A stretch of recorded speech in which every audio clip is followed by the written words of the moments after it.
Hello friends, welcome back to my YouTube channel. I'm officially, as you can see, a mom. Sorry if you hear her squeaking throughout this video, but she's a little squeaker. So I wanted to share my birth story with you guys today. I was honestly debating whether or not to make this video because I had a little bit of an intense, difficult labor and delivery, but you know, everyone is here healthy, so it's still, you know, a story. It's not as, you know, positive and natural, I guess, as I originally wanted, but it's still my story, and so I wanted to share with you guys today. I did record a few clips throughout the process, so I will be showing you guys those as well, but I actually stopped recording sort of in the middle of the labor because, well, we'll get into it in a second, but yeah, kind of stopped recording, so I'm gonna have to kind of fill you guys in with what happened in between. So with that, let's go ahead and dive into it. All right, it is 5:30 p.m. on Sunday, June 23rd. And I'm almost positive that my water broke while we were, not while we were, but like as I was getting out of the swimming pool. So we're headed to the hospital to see if I'm correct. Bags are packed, bags are loaded, and we're on our way.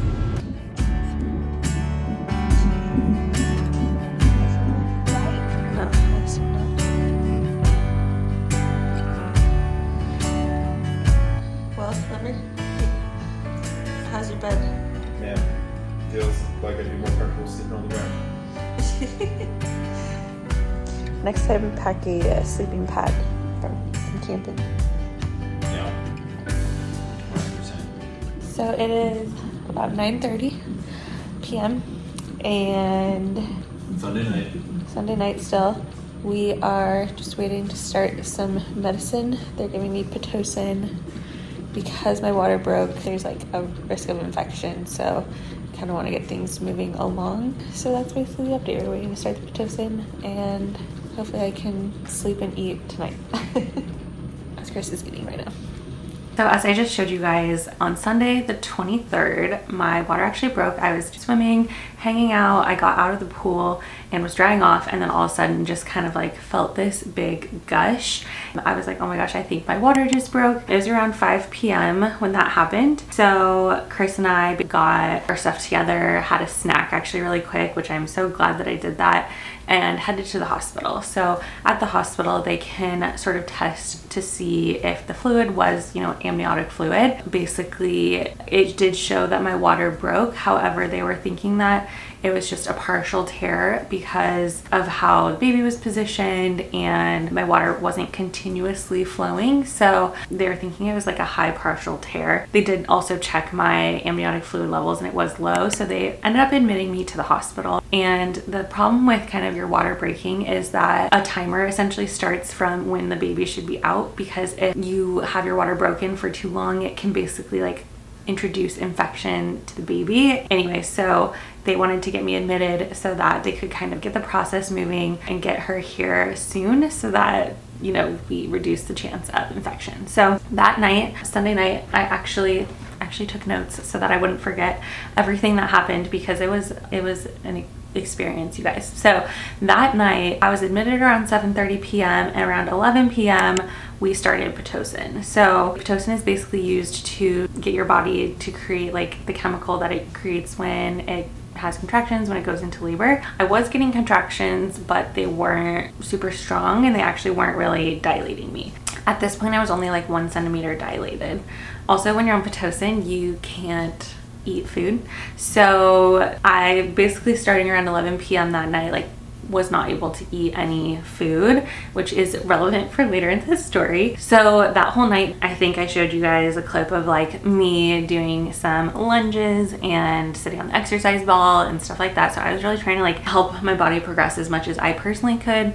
And we're on Pitocin, again having contractions, but they were honestly really mild. I was not on any like painkillers at this point. So around 9 a.m. the next morning, at this point I'd been on Pitocin for almost 12 hours, we decided to stop because my body wasn't really dilating, and at this point, like, it really should have been working and it just wasn't. They checked me, I was still 1 centimeter and I was 50% effaced, so my cervix was softening, which is good, but it just wasn't dilating. So around 11 a.m., again, this is like a full 12 hours after starting the Pitocin, we actually started a different medication called Cytotec. So this is basically a medication that is supposed to help ripen your cervix, which again just really helps soften it, and then therefore like helps with the dilation as well. This is just an oral pill that you take, and so I took that at 11 a.m. and then we're kind of again just waiting. So this is why I actually didn't record like at all on Monday, because we were really just like sitting around in the hospital room waiting for things to happen, and trying to rest when I could. I was able to eat lunch that day, so that was good because that was again the only kind of meal I ended up having. They checked me again later that afternoon and I think I was like maybe like 1.5 centimeters, so it was still not progressing very well. They actually decided to go ahead with a balloon, and so if you're unfamiliar with what a balloon is, it's literally like a balloon that goes up and it slowly inflates to literally like mechanically, physically force open your cervix. So I got the balloon at around 4 p.m. on Monday. I've almost been in the hospital for almost 24 hours at this point, and they also put me back on Pitocin at this point. So I was able to have one meal and while the balloon is in there, I definitely was having a lot stronger contractions, again back on Pitocin. And with the balloon, I think that the maximum they will leave it is like 12 hours. So they checked me, I think around 11 p.m. and I was a good 4 centimeters at that point. So she decided to remove the balloon. And I did note in my notes that when they removed the balloon, my contractions actually let up quite a bit. So I was a little disappointed because I was having contractions. I felt like I was making progress with the balloon. I was up to 4 centimeters and they removed the balloon and the contractions let up a lot. So definitely was kind of like disappointed at that point. And so that night I really started doing things that I could do on my own. Like I started doing a lot more exercises on the ball. I was doing like squats and lunges and stuff like that because I was starting to get really frustrated. You know, we'd been in the hospital well over 24 hours at this point and I was only like 4.5 centimeters dilated. So then Tuesday comes around. It's Tuesday morning. My doctor comes and checks in on me. And again, remember I had said that my water breaking was like a high partial tear. So they were like, we're gonna try re-breaking your water to see if that does anything. Because with a high tear, it can be like the baby's head is like a cord preventing additional fluid from coming out. So my doctor re-broke my water. And then things really started picking up. So that was nice because things were finally progressing. I pretty much had really intense contractions immediately when they re-broke my water. And I was like, okay, I this whole time wanted to have a natural labor. I didn't want to have an epidural if I could avoid it. But let me tell you guys, when they re-broke my water, those contractions got crazy. They got a little crazy. And I think I lasted like 10 or 15 minutes before I was like, nope, I need an epidural. Like these are incredibly painful, like 12 out of 10 on the pain scale. So I wrote down that at 8:15 they re-broke my water, and I think I asked for the epidural within like 15 minutes. It took the anesthesiologist some time to get there, and I got the epidural at 8:50 a.m., which took about 15 minutes for me to start feeling better. So I started feeling better at 9:05. I could still feel my contractions, but they were not like unbearable pain. At 10 o'clock they checked me again and I was 5.5 centimeters, so things were progressing. By 12 o'clock they checked me again and I was 10 centimeters finally. So it actually was kind of crazy how fast I went from like 5 to 10. So they basically started prepping the room and we started pushing at about 12:30. So it's funny because I have some friends who also have given birth around this same like within the last few months as well, and you know, one of my friends was like, oh, I pushed like 3 times, it was so easy. So I was like, okay, like best case scenario we only push a couple of times and we're done. Worst case scenario is, you know, 3 hours. I think I'd heard, you know, a long amount of time for pushing is 3 hours. So in my mind I was like, okay, by like 3:30 p.m. baby will be here at the absolute latest. So we started pushing. And this is where things get a little bit intense. I don't know if it was because of the fact that I'd been in the hospital for like 2 days at this point. I'd eaten like 1 meal in this amount of time. I've barely slept, but It was so difficult for me during the pushing phase of labor. There was also some other things, like she wasn't exactly facing the right way. She was like kind of like sideways, I guess. So that wasn't helping. She wasn't in the optimal position for coming out. So we were working on a lot of like getting her into the right position. And it was kind of one of those things where like every time I would like push, she would like come out a little bit. But then as soon as I would stop pushing, she would kind of like suction back up, if that makes sense. And it ended up just being a very long process. So I think I was about 3 hours in. It was about 3:30, and I was starting to feel really defeated and kind of asking the nurses, like, are there any other options? Like, is there anything else that we can do to like help get her out? So exhausted at this point. So I think the kind of head nurse that I was working with was like, let's just try and push for another like 30 minutes, and then, you know, if she's not here and you're still feeling really exhausted, we'll call your doctor and see what the options are. So kept pushing, and then again, she still obviously wasn't here. So we call the doctor in, and he basically tells me like there's a couple things we can do. One is a vacuum, where they like literally like put a suction cup on the back of their head and kind of try to pull while I push, and sometimes that can help pull them out. Or I could do a C-section, and the last thing I wanted coming into my labor was a C-section, unless it was like, you know, medically necessary for our health. And so I was like, all right, well, let's try the vacuum, because I have been pushing for over 3 hours. I'm exhausted and I just want this baby out of me right now. So he came back and we did the vacuum. He did warn me that basically how it works is you can do it 2 times legally, because it can like pop off basically.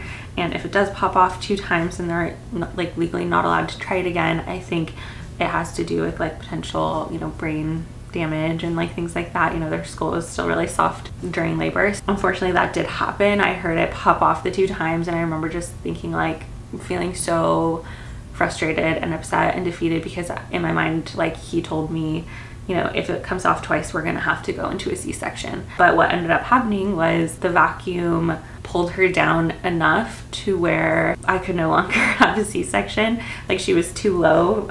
She was like right there, like crowning basically. So the doctor was kind of like, okay, we can no longer do a C-section, so you are gonna have to like tough it out, push through.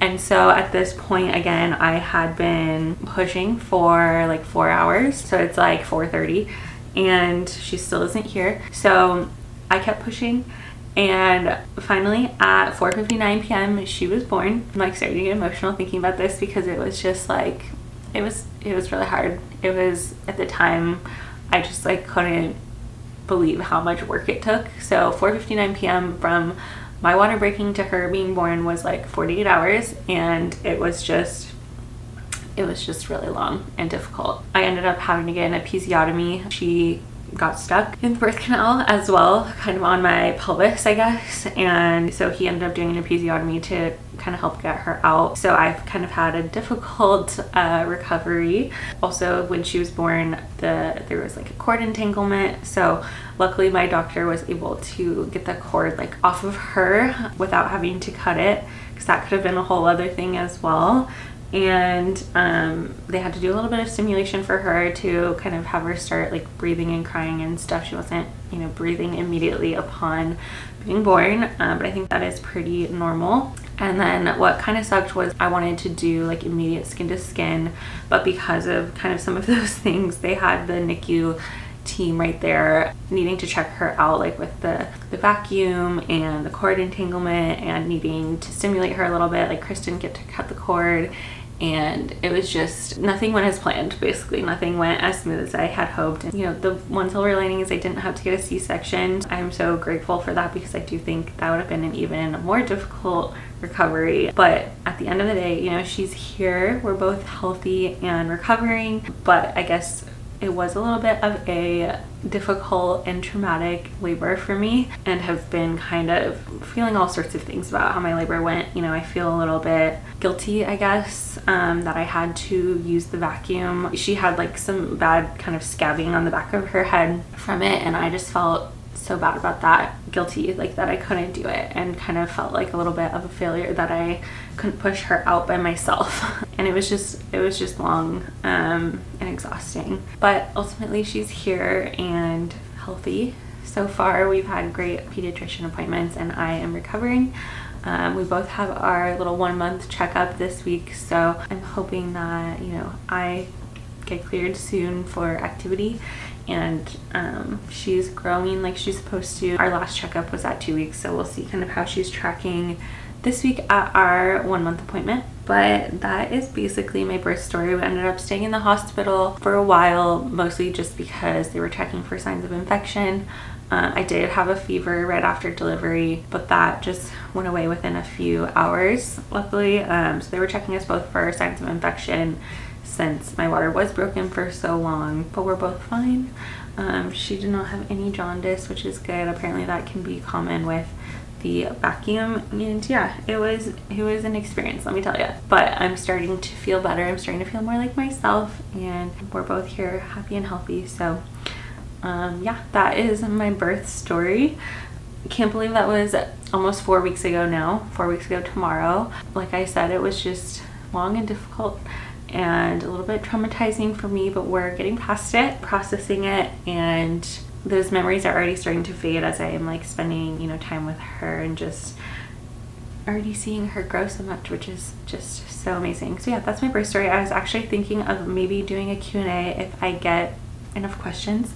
So if you have any specific questions for me, drop them down in the comments box. It could be anything from labor and delivery to just like how the last month has gone. But that is my birth story, you guys. So I hope you enjoyed hearing it. Like I said, it's just honest and realistic, and it's my story. So I hope you guys enjoyed hearing it. I'll chat with you down in the comments, and I will catch up with you next time.